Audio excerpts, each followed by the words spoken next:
like that. Live chat. I think we're live. I think we're live now.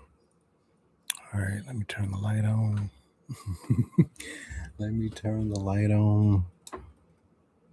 Ah, there we go. Let there be light. All right, here we go. I guess I don't need to have it so bright. What up, big bro? Adrian again. Adrian, what up? What up? Okay, I turned it a little down so we can have it for that hour.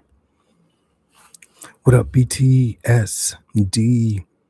314? 314 because St. Louis. It's 314 because of St. Louis. I lived in St. Louis for a little part. I hope y'all can hear me. I lived in St. Louis for about a year. Yeah, I lived in St. Louis for a year. All right, share screen. No, I don't want to share screen. I am the screen. Edit. Nope, I don't want to edit nothing. I guess that's it. I guess that's as big as I'm going to get on my screen. I got the chats. Okay, Burner Girl, what's up? Hey, family. Yo, the gun guy again. Okay, we in here. Can y'all hear me? Tech, what up? Art of Art of Hillary. Dude, if I call you, I was about to call you a different name. Art of Hillary, my man. I was about to go back to my old ways and call you something else. I'm like, oh. I see the art of, and then I just wing it after that. All right. What's up, Adrian? PTSD 41314. 314, does that stand for St. Louis area code? Where is the Blue Ranch? Boy, my God, where's my Blue Ranch? You're right, man. Give me a second. He was like, where's my Blue Ranch? Give me a second. Add moderator. Standard or moderating moderator? I want to say moderator, right? All right. So we got that taken care of. Sorry, big guy. It's all good. Salute, bro. What's up? What's up, Burner Girl? Burner Girl, are you from Baltimore? Now that you on my live, you could say it. You know, I'm not on your page. You got to be from Baltimore. Okay, so we got salute. Hey, family. Yo, make sure you smash up the thumbs up. Thank you. Just jumped in to say hi and leave a like. Thank you. She already left. I'm having a migraine, so I'm going to bed. Oh, no, I'm sorry. She said DC. DC, Baltimore, same D. Baltimore, DC, DMV. It's the same. That's why you sound just like my cousins, my auntie in Baltimore. You sound just like them. And I know. You're gonna say it. You're gonna say it's a difference. I know you're gonna say it's a difference between Washington D.C. and Baltimore. I know you're gonna say it's a difference. But the rest of the world, DMV is the same thing. It's true. It's true. DMV. It was crazy. My whole family grew up loving the Redskins. They had Redskins everything, but when the Redskins became the Commanders, they just like switched it up. Now they don't represent the Commanders. They just like represent I think the Ravens or other teams.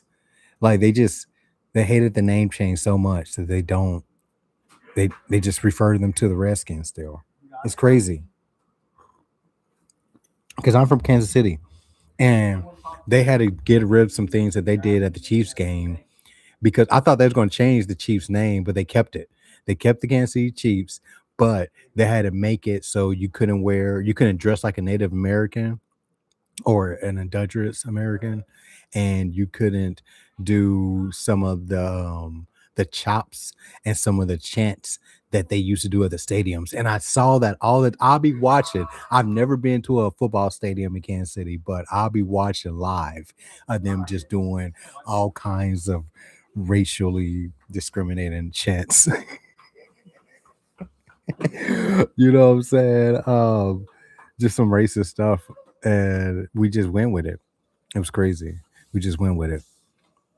All right. So what's up? Jumped in. I hope she's okay. All right. Hope you feel better, girl. All right, Arthur Valerie. Okay, cool. Thank you. Feel better. Okay. Damn, the chat slide lit up. Yeah, yeah, yeah. Can y'all still hear me? I want to make sure y'all still hear me. My son's running in the background, acting crazy. Thank you. Good night. Okay. Okay. Thank you. Have a good night. Take care of yourself. Love you. Love y'all. Smash up the like. Hope Berniger's migraine is better. My wife get migraines all the time, so I could definitely understand the it's real. Migraines are the worst. Me, I'm such a baby. Like my wife gets migraines all the time, so she's kind of like used to them. Well, not used to them, but you know what I'm saying? She could deal with them as often as they come. But when I get a migraine, I believe that it's like my last day to live. Every time I get a migraine, or a headache, I'm like, this is my last day. My head is gonna definitely just, go bow. And this is my last day on earth.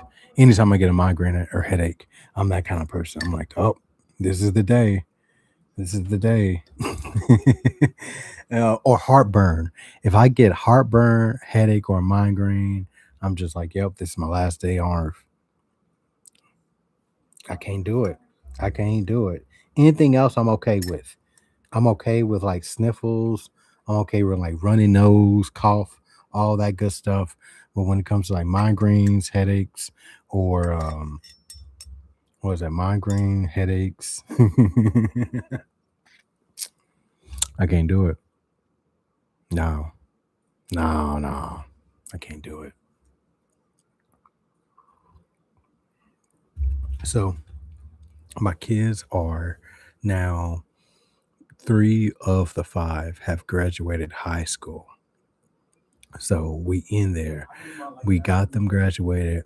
My senior of this year, he has his graduation, and that's going to be, I think, like in 2 weeks. I'm watching from TV. Thank you. She's like, I'm watching from TV. My son sometimes has me watch set up on his TV, on his projector screen in his living room. And that's so cool. Like going over to his house and seeing the projector all set up, because I can't have a projector with all like the kids that I still have in the house running around, because they'll just like break stuff. They break stuff all the time. So I have to wait till like they move out of the house to have nice stuff. Like that's when I'll have like all white carpet. You know what I'm saying? Like I see houses and I see rooms set up of people that I know don't have kids, or I know that have kids that don't go in that room. You know what I'm saying? Like growing up, it was crazy. Growing up, I remember my mom always had a room in the house where kids couldn't play or have fun in. It was just for adults. And every time we had a house like that, and we had an apartment like that. And even with an apartment or a house, it still was a room, like a living room or a dining room, that kids could not play in. They couldn't like touch stuff. It was like just for strictly adults.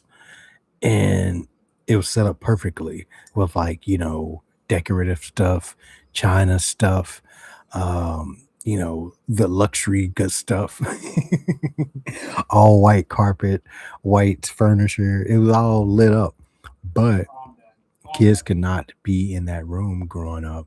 So I kind of feel like that's how I'm gonna get to when the kids are like grown, moved out, and it's just me and the missus.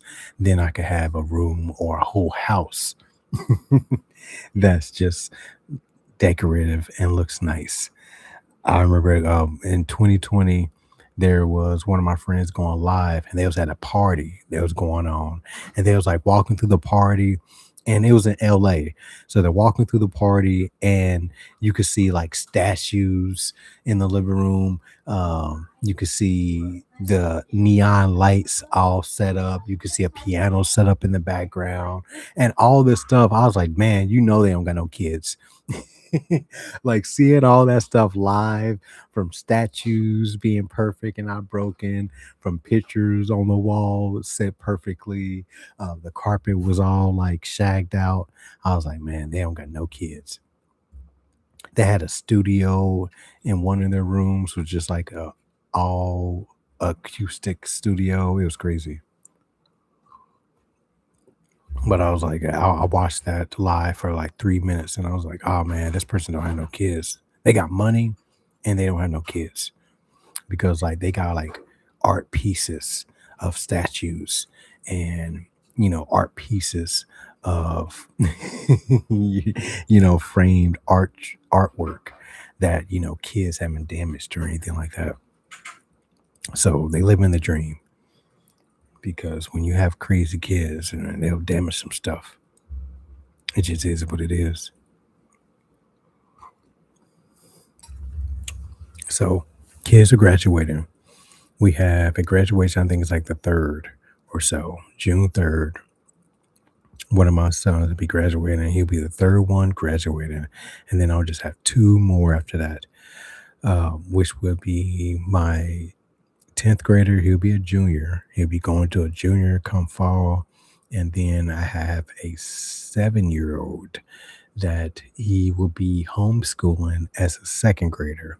So we do homeschool him. He will be, technically in second grade, but he is definitely on an advanced level when it comes to things that he learns on a day-to-day basics when it comes to like reading, math, science, things like that. And of course, I want to get him into competitions. We have introduced him into firearms, but we haven't took him out to the range and had him shoot because it. First of all, I would probably say it'll be better being an outdoor range. You'll have more freedom if you was gonna take like a young kid out there to shoot. But then also because I want to make sure he practice safety as well too and learns, the key elements of safety. But it's gonna be challenging to find like an instructor or RO that will feel comfortable letting your 7-year old, come to the range because I live in the state of Indiana, and in the state of Indiana, there is no law of how old you could be at the range, indoor or out. So if I could take my 7-year old, I could take him. And some of the competitions I've seen in my area, what up, what up, get your kids involved. Yes, exactly. Some of the competitions I've seen in my area, the kids are free as long as a paid parent comes. So, and now I have got my 16-year-old into competition. He got into competition just on Mother's Day. And he's going to do another competition. I believe it's June 14th. That's Sunday, June 14th. He'll be doing his second competition, and that's going to be awesome. Now, his mom, unfortunately, she is still recovering. She had a health crisis just a few weeks ago. She's still recovering from that.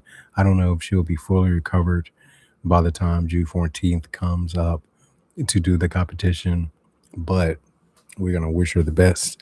I hope she does recover soon and, is all the way 100% to do the competition when it comes to the June 14th. But if she doesn't able, thank you. I appreciate it, man. If she's not able to do the competition on June 14th, excuse me, it's going to be cool because she's already done two of the three in the competition series. So in the Glock Sports Shooting Foundation, you had to participate in at least two of the 3 months to be awarded a prize or a plaque, things like that. And if you participate in all 3 months of the competition, January, February, March was one competition. So this one is April, May, June. So if you participate in all 3 months, you get entered into the drawing to get a free pistol two times if you do all 3 months. Now, if you only participate 2 months, 2 of the 3 months, you'll get your name entered once for a Glock pistol. You'll also be eligible for a plaque. You'll also be eligible for the what's plaque and awards, all that good stuff. But if you only participate in 1 month, then that's it. You get your score for that month, you get a pat on the back, and that's it. So when it comes to Glock, the indoor matches, it's best to participate in at least 2 months of the series, so you could get yourself an award, win a free pistol, things like that. Because you're not able to win a free pistol unless you do 2 months of the series, and you're not able to get plaques and rewards, all that good stuff, prizes, unless because they do like free hats, free T-shirts, things like that. If you do 2 months as well too of the series. So my wife did do January, February, March, April, May. So she's good. She won January, February, March as the only woman. Well, not the only woman. I should say the first lady. And when it comes to Glock, because I think two other women participate, but my wife beat them out. So she did get first place woman or first place lady, they call it, for January, February, March in Indiana. I got first place in rimfire, and I got first place. It was class C, I want to say. I think it was class C. I think I got first place class C in stock division. So when we just use iron sights, I did not get first place yet in pocket pistol, even though I got perfect scores January, February, and March. I got perfect scores. It went by how many X's or how many of the little small circle you got, and someone beat me by like one bullet pretty much. One bullet hole got the prize. So in this particular series I still may not win pocket pistol even though I got perfect score because other people got perfect scores. So I'm competing against some real good competition. So I think last month four of us got perfect scores in pocket pistol. So, like, look, now four people didn't get perfect scores. So don't think like everybody could get perfect scores. And when I first did Pocket Pistol, I rented a 43 in November and December, and I was okay, but I didn't get perfect score. I think I got like 246 out of 250. So I was just like, 4 points away. So I was like, oh man, I just gotta like, train, work on my recoil, get better. And January, I got my first perfect score. I was so in awe when that happened. Like because I looked at the target and I was like, I think it's a perfect score.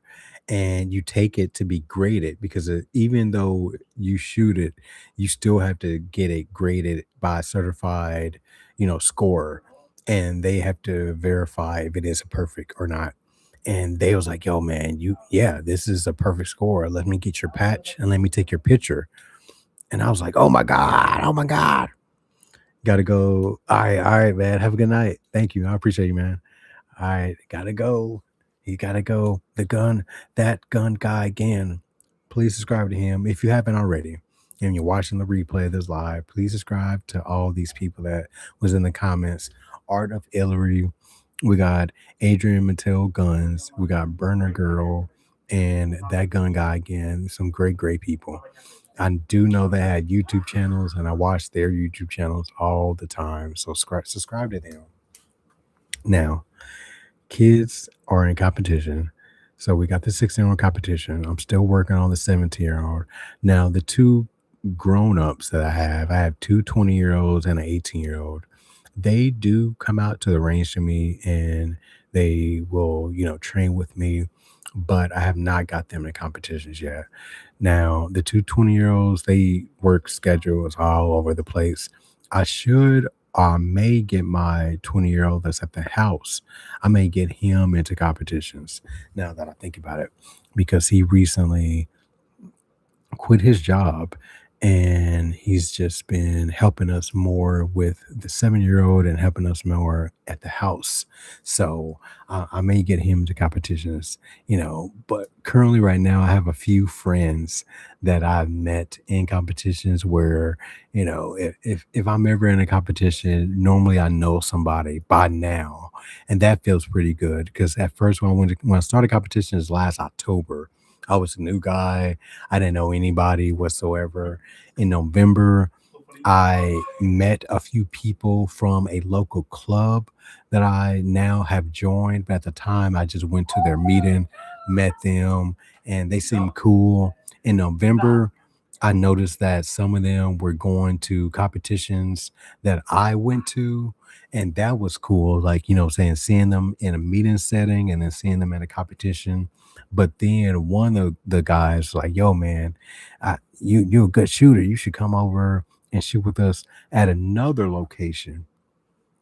So then from that other location, I picked up, more people that does competitions. So it's like a good big family, all right, that I have joined in my area, a big family of competitive shooters that I now that I go to competitions, I try to do a competition once a week.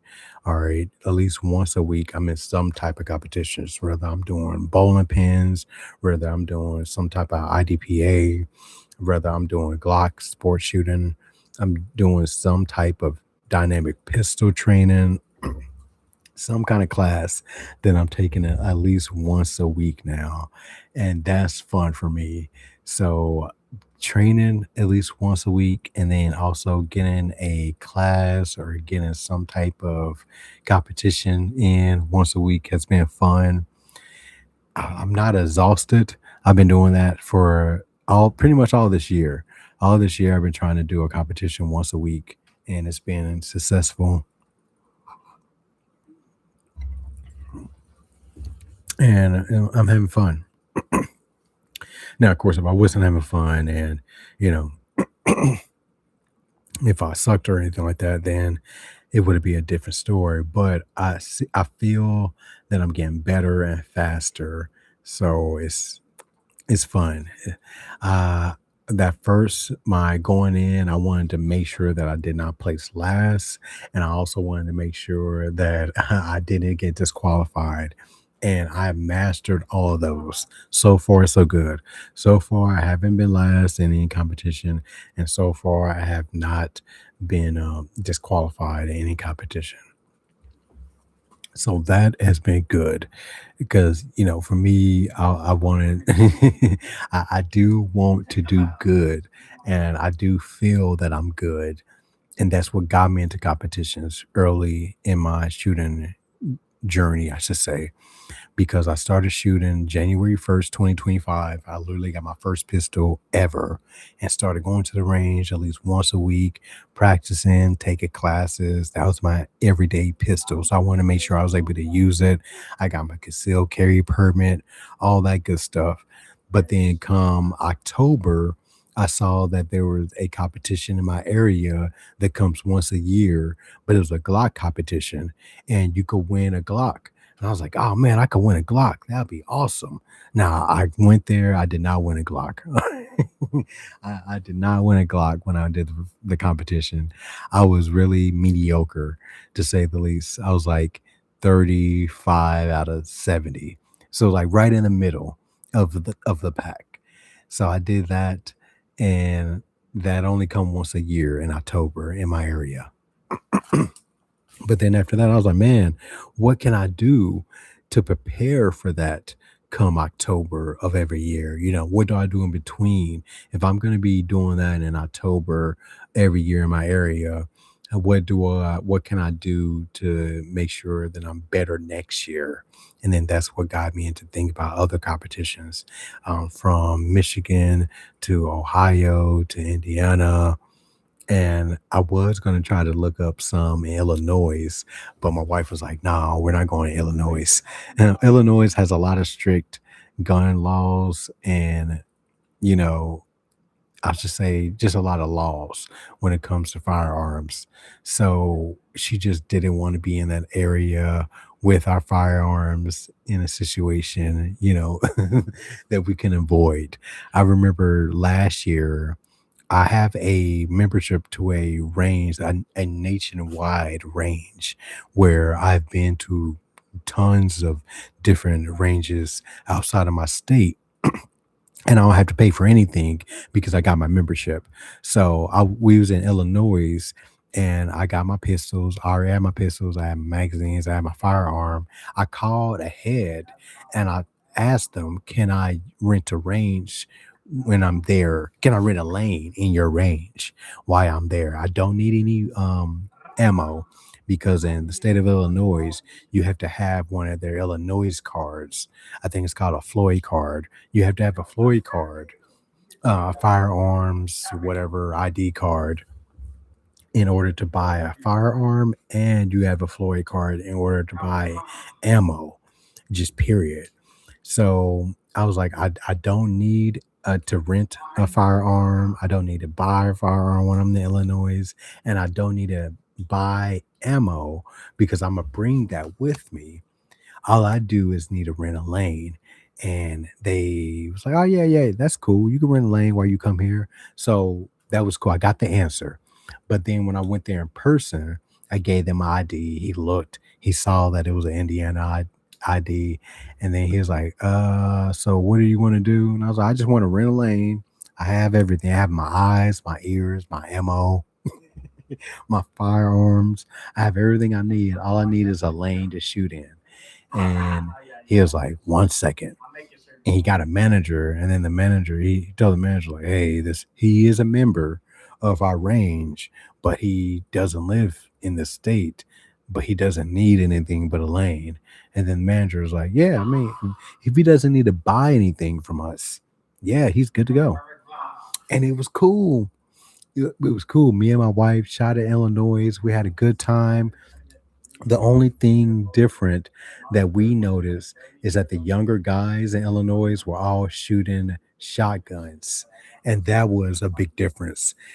In the Indiana, there's not a lot of people that shoot shotguns, just period. I don't know why, but they shoot pistols here and they shoot a lot of rifles here. You can always see anytime you go to the range, indoor or outdoor Indiana, there's going to be tons of people shooting pistols and tons of people shooting rifles. But shotguns, well, on my indoor range, the only thing allowed is sluggers. Is slugs. You can't shoot butt shots and you can't shoot bird shots in the indoor range that I go to. So that was a little different in Illinois, seeing a lot of the 18 and 19-year-old kids. I'm not saying kids, but you know what I'm saying, the adults younger than me just shooting shotguns. It was just like bow, bow, bow, bow. And right next to us while we're showing pistols, you know what I'm saying? Me and my wife, we just had like a group of teenagers on the left of us and a group of teenagers a little bit to the right of us, all shooting shotguns. And we're like, why are they shooting shotguns? And I was like, oh, we're in Illinois. Like, first of all, they can't have rifles in Illinois. They can only have shotguns and pistols. But in Illinois, you have to be 21 or over to have a pistol. So that was a little different to see that in person. But me and my wife, we have been in ranges from Illinois, Ohio, Kentucky. I think, yeah, Michigan. We have been to Michigan ranges, Missouri. So we love going to ranges and checking out like the different ranges and the different equipments, things that they have. Most of the time, if I go to a state that that's not Illinois, I could rent a pistol there, and I like to rent a specialized. Every range will have like a specialized race pistol that you can rent, and I like that. I like to rent those, kind of, feel like it's mine for like 20, 30 minutes. 20, 30 minutes, feel like it's mine while I shoot it, and then give it back. Get down to reality and just get my Glock. Get my Glock. But it's been good. We got some graduations coming up, and we'll have only two more kids in school. Three kids have graduated.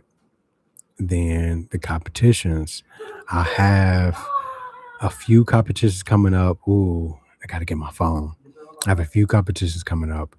The I know I have the 14th, the one on the 14th, I gotta go to. That same day, I have dynamic pistol training. Then that I have to go to, and that's always fun. We get to train with our pistols and rifles. By that time, I should have a rifle. I should have my first rifle. I know it sounds crazy, but I'm thinking about getting a Ruger 10/22 as my first rifle. I know people are going to be like, "Oh no, you should get a 308. You should get a 5.56." Man, look, I think for training purposes and as a first rifle that's going to be reliable, that I could just, do whatever, be light and I can handle it just fine. I'm thinking about getting that Ruger 10/22 carbon fiber. I think that would be a cool play. It is a 22 LR. I got tons of ammo for that already. And then I can feel comfortable training with that all the time because I know if I got something crazy like a 5.56 or a 308, something that the ammo is expensive, then I wouldn't want to train as much with it, if the ammo's too ridiculous. So I do like the 9mm has the ammo price range that's, decent, and the 22 LR has a great price range that's decent for training. So I'm thinking about doing that as my rifle. That would be my next, pickup. But somewhere either before or after that in the next month, I'm gonna have to get Glock 43. A Glock 43. I have trained and competed with the Glock 42, and I've also trained and competed with the Glock 43. And that 42, it felt okay. It really felt recoil wise like I was shooting a twin 2 LR. Like I really felt like it wasn't snappy at all. But I wasn't able to control it without that pinky extension like a 22 LR. You know what I'm saying? 22 LR, you could control that thing with one hand if you want to. But with that 42, it just was really snapping without that peak and extension. I think that's where I messed up and didn't get a perfect score. I was just one bullet off when I competed with the 42. And then when I compete with the 43, it's a 9mm. I know already the recoil response on it. I already have like, the 124 grain or the 147 grain ammo. And, I'm good with it. With the 42, I was using just whatever ammo I could get, like whatever 380 ACP ammo I was able to get. I was using that. But with the 9mm, I was using some real nice ammunition and I was able to get my shots back on where I was able to get a perfect score with a 43. So I think a 43 would be best for me to carry and to have as a pocket pistol competition. I think would be good. A little pocket 43. I've been on the fence, but if I go to the range, the next time I go to the range, they've been having one that's been in the used section, where a pre-owned department for like the last week or week and a half. I've seen it. I'm like, oh man, should I get it? Should I get it? But I think if I see it there, I'm gonna take it home. If I see it there again, I'm gonna take it home with me. Yeah, I think that's what I'm gonna do. That's it. So my next ones are gonna be a 43, Glock 43, and then a Ruger 10/22 carbon fiber. I believe is my next pickups. What do y'all think? Now, when you watch this live, comment what you think about my choices of my next two pickups and what are your next two pickups. It could be two rifles, it could be two pistols, it could be a rifle and a pistol like mine's. Leave it in the comment. I think I am going to get out. I am probably going to leave, get out of here, and do a video that I actually need to do a review video and have that posted so I can have more content. So I think I'm gonna do that. Have more review videos other than just my competition videos. So I hope you like it. Please comment, please subscribe. Kids and competition was the little topic. I know it was in an hour. I know. But it's getting late. Right now it's 10:20 and it's Memorial Day. People are celebrating with their families, doing their own thing. So let them have their rest. Let them have the celebration. I do thank all the people that was in the military services in America. So salute to you. Salute to you and all your members. That being said, I'm going to get out of here. All right. I'm going to stop the live and then do a review video and then probably go to sleep. And then probably go to sleep. All right. Until next time, everybody, take care of yourself. Be safe. Stay ready. Stay ready out there. All right. Stay ready. Peace.